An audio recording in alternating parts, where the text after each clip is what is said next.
We no longer deal with the status quo because of innovation in technology and because of people's expectation and because of the extra filter we've got around having to transition in terms of our energy use. We've got some serious complexity, and it's almost like there's always every project that we do requires new thinking, not what we did last year or the year before. Hello, smart community friends, and welcome to the first new episode of 2023. I'm so excited to have you back. We hope you enjoyed our summer series, sharing some of our favourite episodes over the previous 12 to 18 months. I am very excited for 2023. Lots of things happening in 2022, but continuing those and building on them more and more. So stay tuned. We're in for a really exciting ride, I think. Although last time I said that was 2020, and we all know what happened there. But no, I'm excited. 2023, come at me. I hope you are all excited as well. Now, in today's episode, I have a fantastic conversation with an old friend of the show. He's not that old, actually. An old friend of the show, Dan Barr. Now, Dan has been on the show before and is a very good friend of mine, but that was way back in the early days in episode 44 in 2018. So Dan leads the multi-disciplinary consultancy Better Cities Group and is a co-founder of the major event planning technology collaboration Better Events VR. The Better Cities Group specialises in design, economics and engagement and proudly supports clients in the private, public and startup sectors throughout the APAC region. Now, in this episode, Dan and I discuss how our thinking has changed on a number of topics since 2018 and how the smart space in general has matured. We talk about the problem of unintended consequences of technology and the tension between political ambition and commercial reality in smart projects. Dan tells us a bit about some of the projects he's working on, and he tells us what he thinks will be the big story of the next 10 years in city and urban development.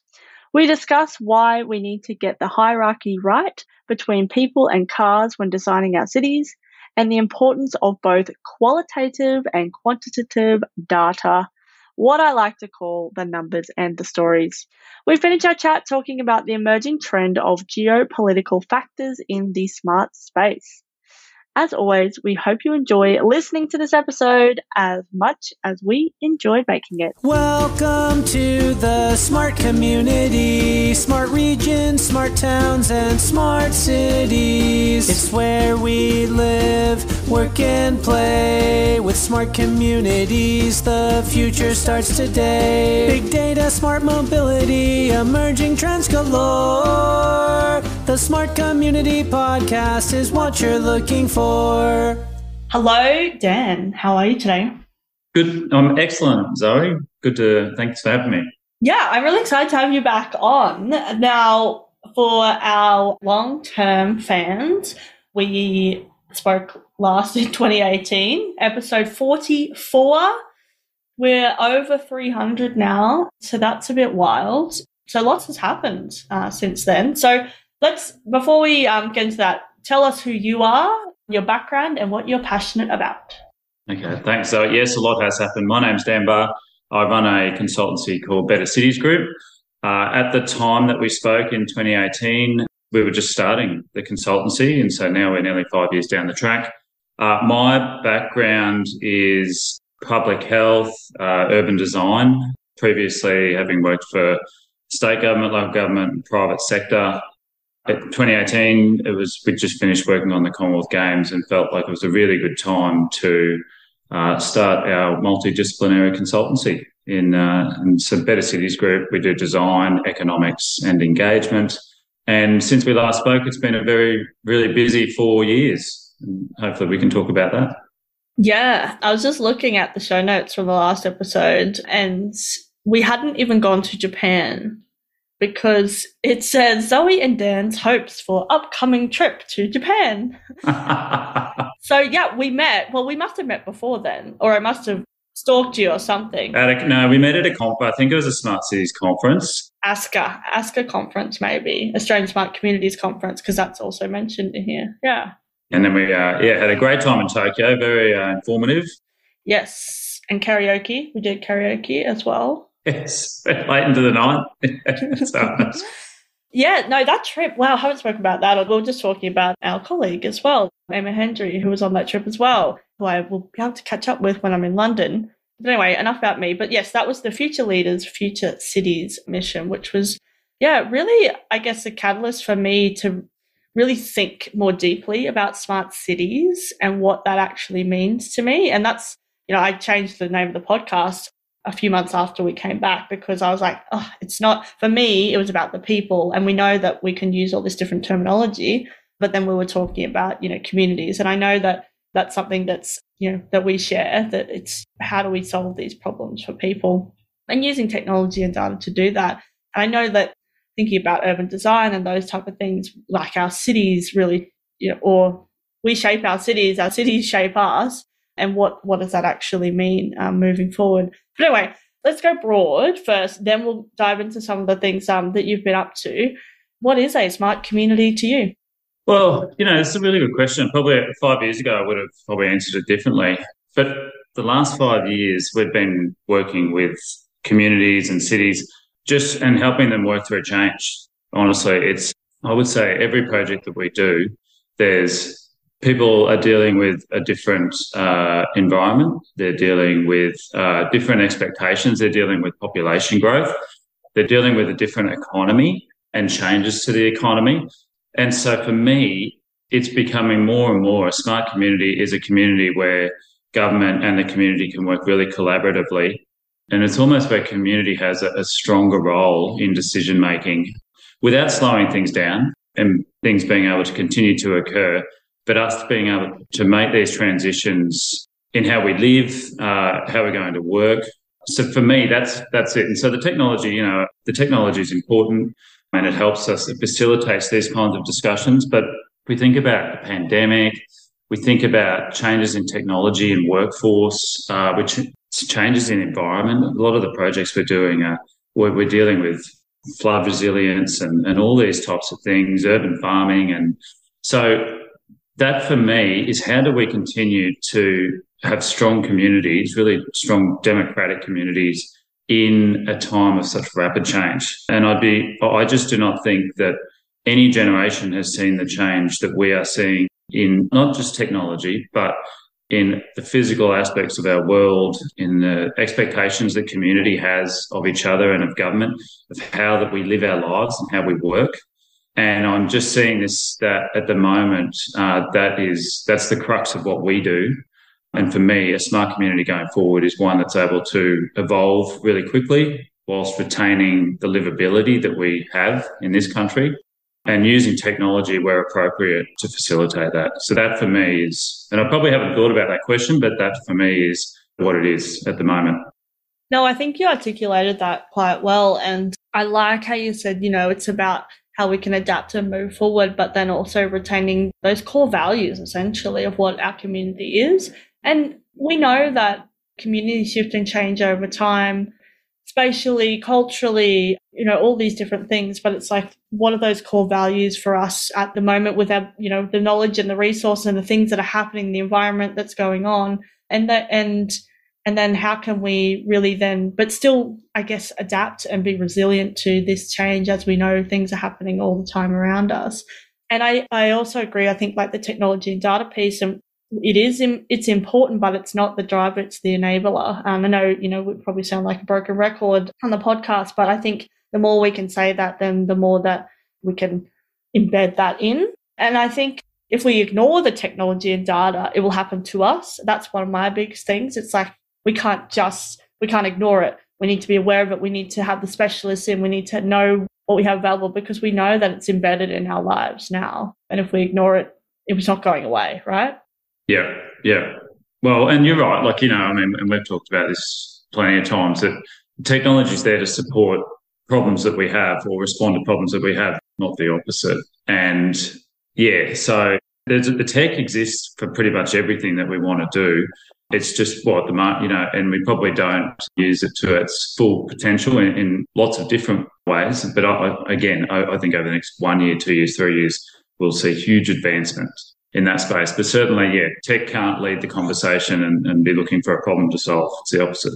And I guess the other thing, I'm just going to throw at you now because I can, is we think we often talk about tech being the enabler, but we know that tech also shapes our lives and changes them for better or for worse. I don't think technology is inherently good or bad. It's how we use it and how the humans use it and who's in control of that and what happens and blah, blah, blah, all those type of things as well, which is why we need to be so aware of it, because those unintended consequences are things that we need to think about. And, we might think, oh, well, what's that got to do with planning in cities? It's got everything to do with planning in cities, right? Yeah. Look, so and to give you an example of which responds to that question, we've been doing a lot of regional economic analysis projects, and one of the things that we were asked to do by the federal government is to look at Industry 4.0 capability on the Gold Coast region. And what we found is that for most advanced manufacturing, at least, the use of Industry 4.0 technologies is standard just to be competitive. These VR, AI, sensors, and IoT, and all of these things to assist with the supply chain. And to your point, there's a really interesting article in the news today about some AI research and how it's going to support us in the future. And I suppose I was talking about workers before and about the changing workforce. And absolutely, that's what our research showed, is that there's a serious change occurring in the workforce. And jobs aren't being necessarily replaced. They are being changed. They are different jobs associated with coding and cyber now, and reduction in heavy lifting and jobs that were dangerous in the past.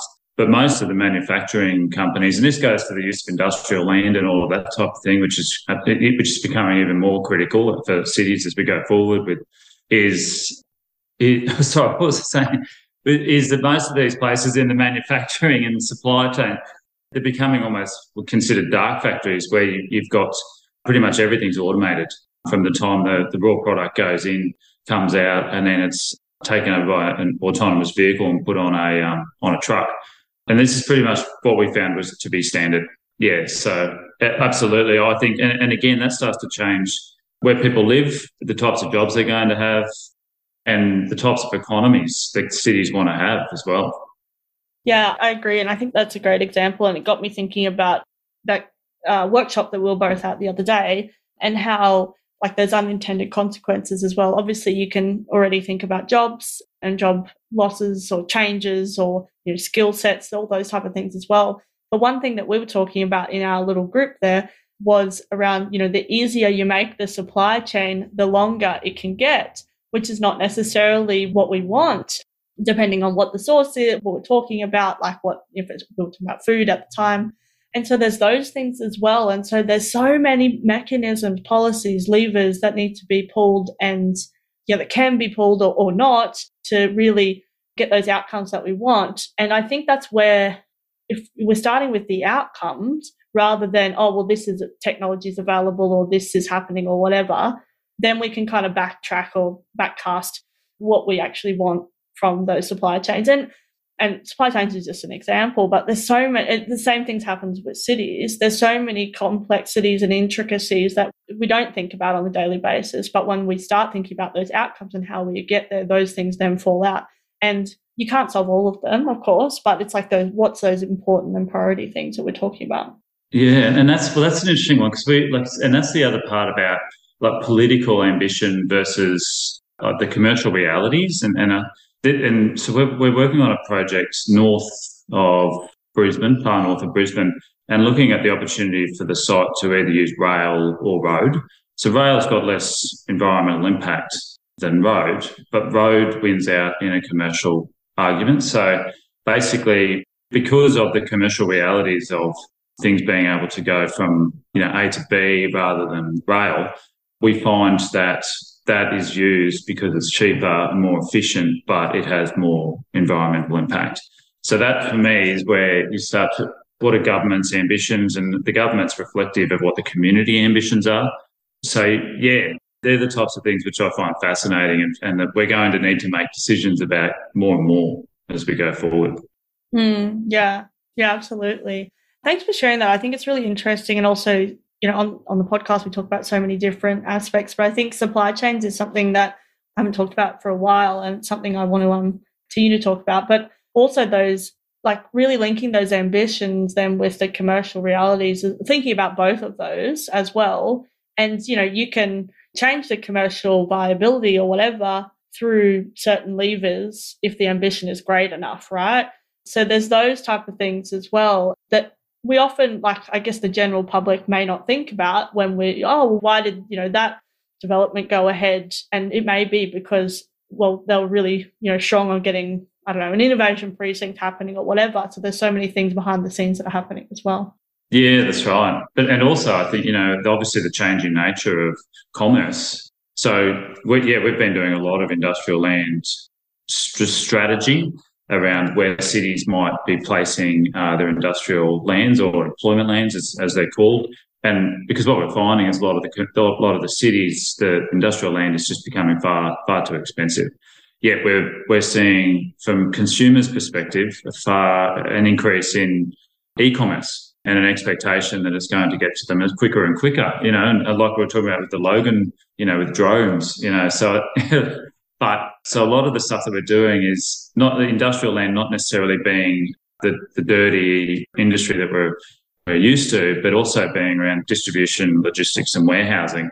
And leaders like Goodman, and you might remember the one we saw in Tokyo, where they're vertically stacked, where they're providing really high quality facilities for the workers, including childcare and all this type of thing, which still seems to me to be a benchmark. And so it's something that... And again, that then goes to the supply chain. Well, how are these things going to get from wherever it's made to your doorstep, including the last mile, which is another discussion as well. So, but there's, and this is what I'm talking about we no longer deal with the status quo because of innovation in technology and because of people's expectation and because of the extra filter we've got around having to transition in terms of our energy use. We've got some serious complexity. And it's almost like every project that we do requires new thinking, not what we did last year or the year before. Yes, I think new thinking is such a key one. And it's something that I've been thinking about as well in the projects that I do. Like, there's no cookie cutter like situation where you say, we did this last time, let's do it again. You might use a similar methodology, you might tweak it, you might change it, but methodology potentially similar, but really depends. And then it depends on, when we're talking about clients, again, like you were saying, those ambitions. We can go up here, but if we know that politically it's never going to fly, do we still go up here and then we see what we can get? And there's so many things within it, but it's something I've been thinking about a lot. It's like new thinking, which, can be tiring on your brain sometimes, continually new thinking. Yeah. Being pioneers, it's difficult work, but it's necessary and it's also enjoyable. I love it. It is. But yeah, it is an interesting one as well. Okay, well, speaking of new thinking, let's talk about some of the projects and things you've been working on. I know we've already started talking about those, but yeah, give us some projects you want to talk about. Okay. Yeah, cool. Look, I've got three categories: physical, economics and transport. So we recently did the Gold Coast Regional Botanic Gardens strategic direction report. And that's interesting because, and before we got into it, we didn't really understand the role of the botanic gardens, but that's around conservation and education and research. So most people think you go in there and you're just, we're just going to go have a look. But really it's about the conservation of flora and fauna that is potentially no longer in existence for a variety because of, population growth and changing climate and all sorts of things. So that's been wow, I didn't know that.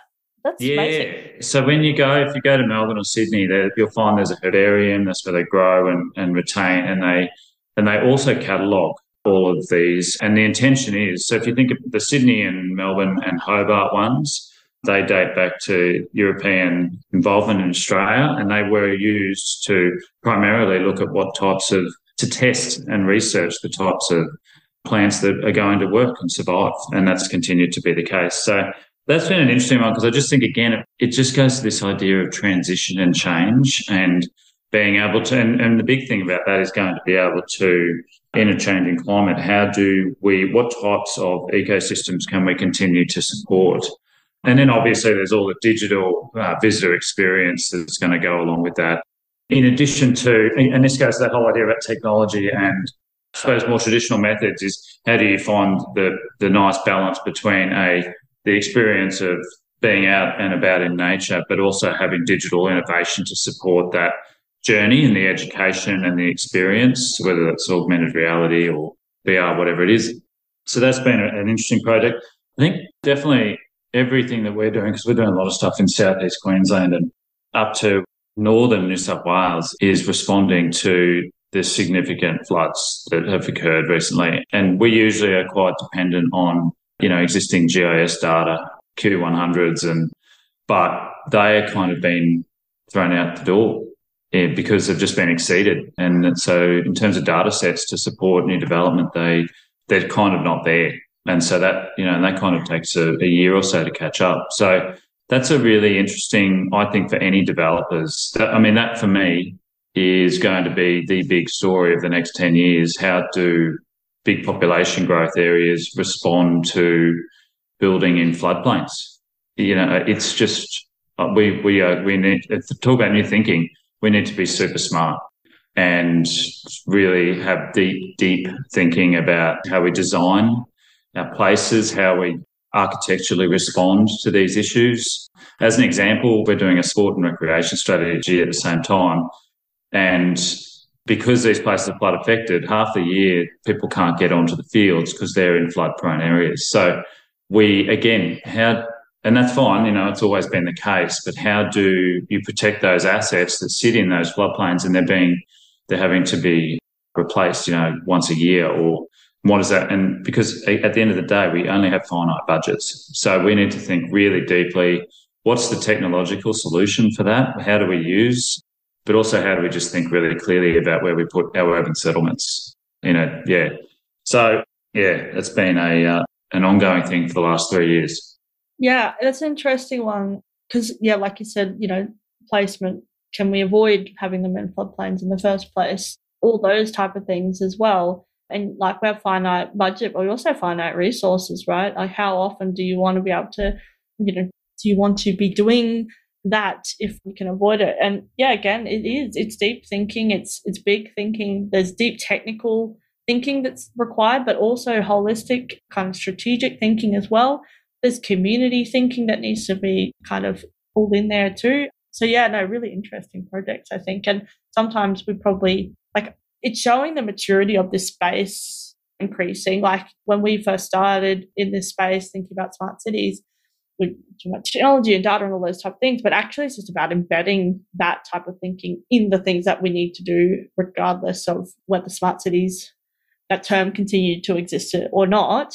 It's actually what this new thinking that we're talking about, what do we need to do? Because we can't just keep doing it the way we've always done it, right? And so I think that's an interesting piece, and we're seeing more and more of that happen where we're embedding the smart approaches, and whatever they're called doesn't really matter, but it's about using that new way of thinking as we're talking about technology and data as those enablers. Yeah, totally. The other thing, which is probably in terms of the content of your podcast, we've been pretty much since we last spoke on the podcast in 2018, is we've been doing a lot of work with operators and cities around micromobility, strategy and deployment. So we've worked with the major operators in Australia and APAC and all around the country. And like I said, we're going to Malaysia tomorrow to help with some policy thinking for micromobility. And so micromobility, we're talking about e-bikes, e-scooters. And I suppose if we'd had this conversation in 2018, my view would have been that they shared e-bikes and privately or shared e-bikes and e-scooters were a tourism offering for cities or something. But as my journey has matured in the space, I'm seeing it as an absolutely critical part of every city's transport network going forward. And just regardless of politics or community expectations, I'll be very surprised if in 5 years, most cities, nearly every city in the world doesn't have high mode share in private e-scooters and e-bikes and also shared. just because of, again, in thinking about, we can't continue to have dominance of the private motor vehicle in cities. That's just ridiculous. And the denser the city, the more ridiculous it is. But also just because of the benefits around reduced carbon. So, yeah, so some of the policy stuff we're doing has been looking at how cities are using it. In LA, for instance, we found that the different city councils requested that they're happy to provide an operator with an approval as long as they provide e-scooters in areas where there's low public transport access, which also correlated with lower socioeconomic areas. So it's being used to respond to transport inequality. Recently, we've seen one of the operators putting in e-mopeds, which can carry up to 200 kilos in Bogor City in Indonesia. Again, getting towards this idea that private ownership not necessarily necessary, and we can have shared responses. And then one of the more interesting one, if you've been down to Hobart recently, which is an absolutely stunning city, but everyone's fighting to get into the city in the car. Beautiful heritage city. They've recently adopted shared e-scooters into the city just because they're trying to find a solution to the rampant congestion. And interestingly, they're using digital twin technology to incorporate the data to make decisions about, well, is this going to be a vehicle-dominated road or can it be a pedestrianised street? And I think the other part, if I'm looking at moving into the future, one of the other things will be that the road reserve as we know it will change and it will be reallocated to different uses. So we're seeing that in Brisbane already. And that's absolutely, and again, the closer you are to the CBD or the more denser environment, the quicker that change will happen. I'm confident of that. Yeah, and I think, again, it's like you were saying, 2018, you would have thought that, but also the industry has matured, the community using it has not matured necessarily, but progressed, whatever the case is, we're more aware of it. Obviously, with any kind of mode of transport, you need to be cognizant of safety risks, all those type of things as well. I know there's lots in the news about it and whatever you think about that, but it's more like, is the infrastructure then there to support it? Are the policies there to support it? Because people are using it. It's a bit like, when rideshare first came in, people were using it, people were lagging behind kind of thing, right? So it's actually getting it forward. Well, do you remember when you get in an Uber and it was everyone was saying, oh, well, how are we going to manage the road, the verge? Right? It's impossible to happen. Now Uber is an absolutely integral part of most people's lives. Yeah, it's so interesting. I think what you're talking about the curb and the footpath and all those type of things, we need to be thinking about those now because we want to claw. And I mean, for me, it's unfortunate that we had to we have to wait for this new kind of mobility to claw back the space for people and humans walking and that type of thing. But let's use this opportunity to make places for people. And some of them will be on these devices, some will be walking, some will be whatever your mode choice or whatever you have to use as a mode happens to be. But I do think it's about reallocating from non-motorized types of vehicles and that type of thing. But also thinking about, well, some places, you'll want those kind of high speed to and fro, whether that's rail, whether that's bus, whether that is private vehicle or, a combination most likely. And particularly in regional areas, we know it's not a one size fits all for everything. But then those place elements as well. So one of the things that's not palatable so much is making it really difficult to drive in places, as in I hate driving here. Yeah, because we don't want cars here, right? It's easier to say we're making this place for people, but actually if you are making it harder for vehicles, it's a bit like the super block, which I'm very excited to visit again in Barcelona, where, I think the cars are going 10, so cars are allowed in, basically if you're a resident and you have a car parking in your building or whatever, so they're going 10 kilometers an hour or something like that, but the pedestrian in those areas is number one. So if you're standing on the road, which I was taking a photo, cars will just wait for you, right? And so you don't want to drive through there. You only do it if you absolutely have to, getting out and then getting out, onto the road or whatever. But there's literally children's playgrounds in the middle of intersections and, there's bikes. When I went, there was no scooters, but I don't know if there's scooters there now, so that will be an interesting one to see. But also it's a place for innovation, so they can try out new things because they can safely do that. So yeah, it's a really interesting one, but I do think talking about it, actioning, I was saying like awareness leads to focus, which leads to action, right? And then what we can actually do. But also thinking about those positive things that will come from that for people and being able to walk and cycle more effectively, more efficiently, if we are investing in that infrastructure as well. Yeah. Well, yeah, and that's the hierarchy, isn't it? Like, what do we put the most importance on? Well, it's the car in Australian cities, and everyone else comes a very, very low second. But yeah, like, I mean, if you want to, we're seeing in Paris right now, they're making it super difficult to own cars just because they got to the point of like, it's ruining the city.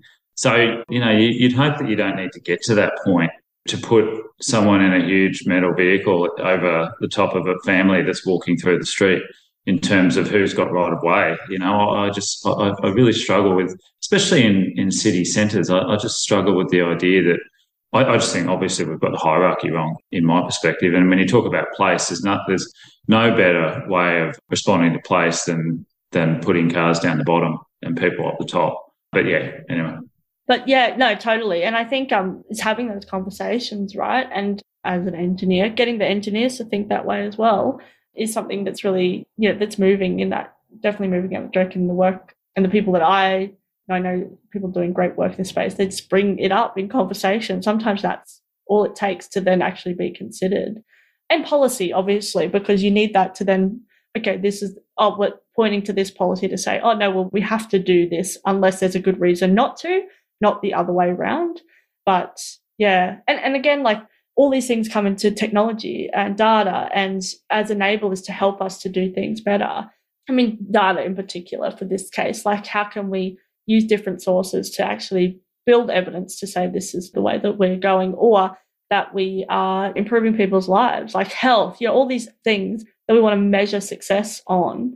I think we'll see more and more of those metrics come in rather than just this many people use the road. And thinking about congestion as a thing, like, I don't know, the more we focus on congestion being this problem, I'm just like, well, no, what are the outcome we want, right? I went past a sign the other day that said, you are congestion. I was in there. I was like, I am. That's right. Yeah, that's right. But I was thinking, the other beautiful thing about shared micromobility is the data. Like, so because they all got an IoT on, basically, so I was just looking at open data stuff for Melbourne this morning because I've got to whip up a Prezzo, and it talks about how many trips each scooter's doing a day, how far they're going. You can get all the GIS maps. You can get the distance. But then the other stuff in the back end stuff that operators start to get is the user segmentation. So male, female, student, tourist, commuter.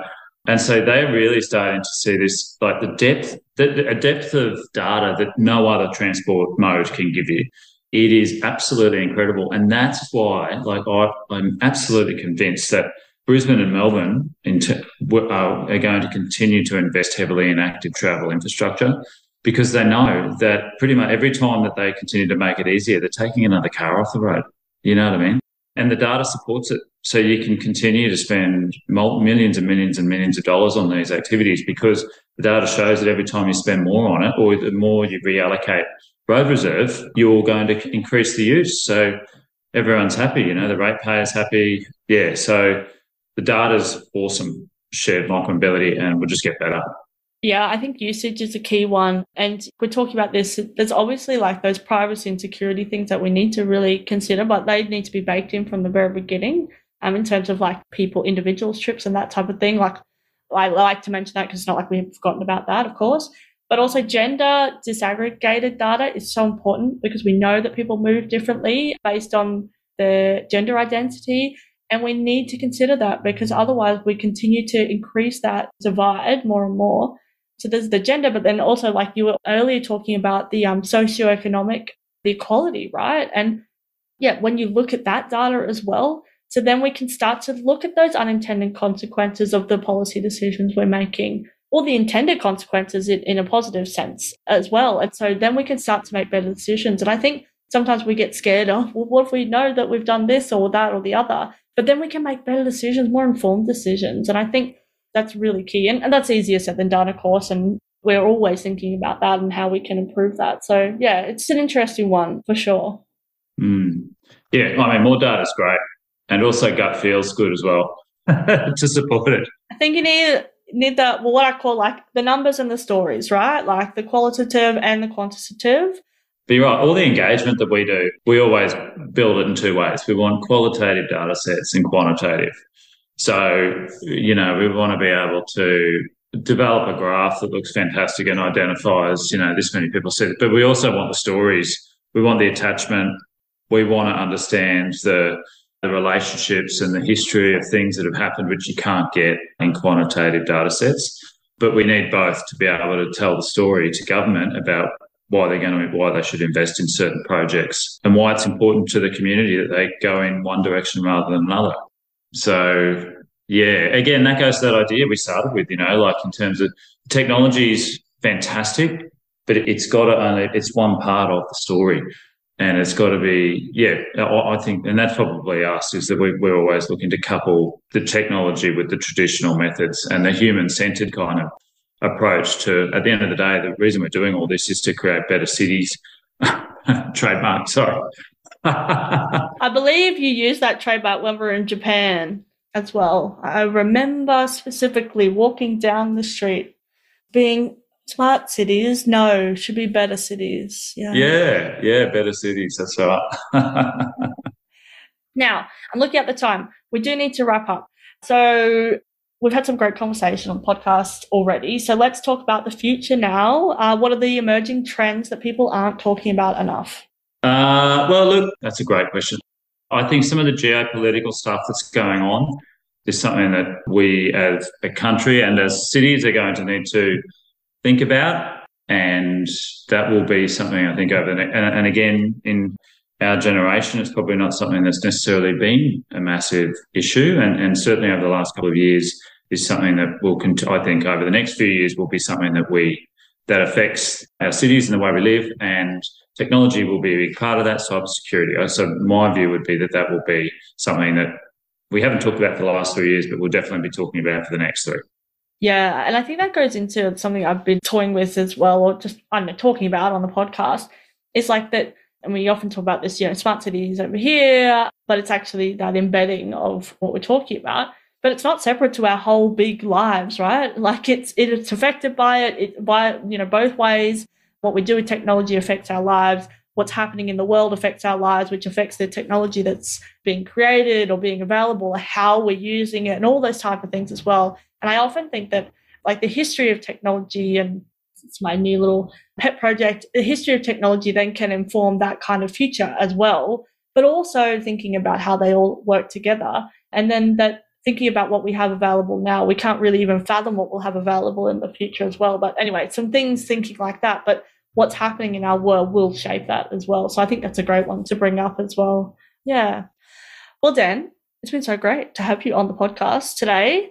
I look forward to catching up again soon. We're going to have like a Smart Cities catch up or something with everyone in this, I don't know, just something. Well, we should have our Tokyo catch up lunch and try and get everyone, although everyone's gone on to bigger and better things. They're everywhere. But anyway, we'll work something out. Well, thanks again for coming onto the podcast. Just one last question. How can people connect with you? So we've got Better Cities Group website, we've got Better Cities Group LinkedIn, I've got Dan Barr LinkedIn, and if people want to email me, I'm at danbarr@bettercitiesgroup.com, DANBARR @bettercitiesgroup.com. Easy. I just sent an email and it worked. Well, I assume it worked. I will put the links, or someone will. The team will put the links in the show notes so people can click away and find you. Thanks again for coming onto the pod. It's been great to chat again, and I look forward to our next conversation. Brilliant. Thank you for having me. Thanks. Bye.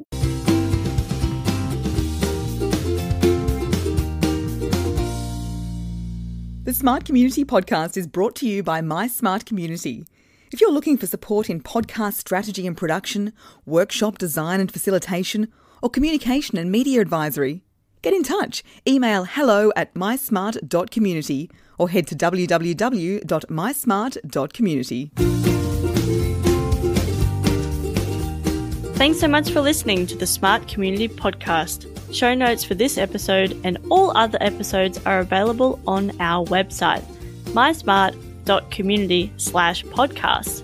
If you have any questions for us or any of our guests, you can email hello@mysmart.community. You can also find us on the socials. We are on LinkedIn and Twitter @SmartComHQ. That's com with 2 M's. If you are enjoying the podcast, please hit subscribe so you never miss an episode. And we would love for you to leave us a rating and review at wherever you listen. This really helps us reach more ears and eyes, so thank you for your support. As always, we hope you enjoyed listening to this episode as much as we enjoyed making it.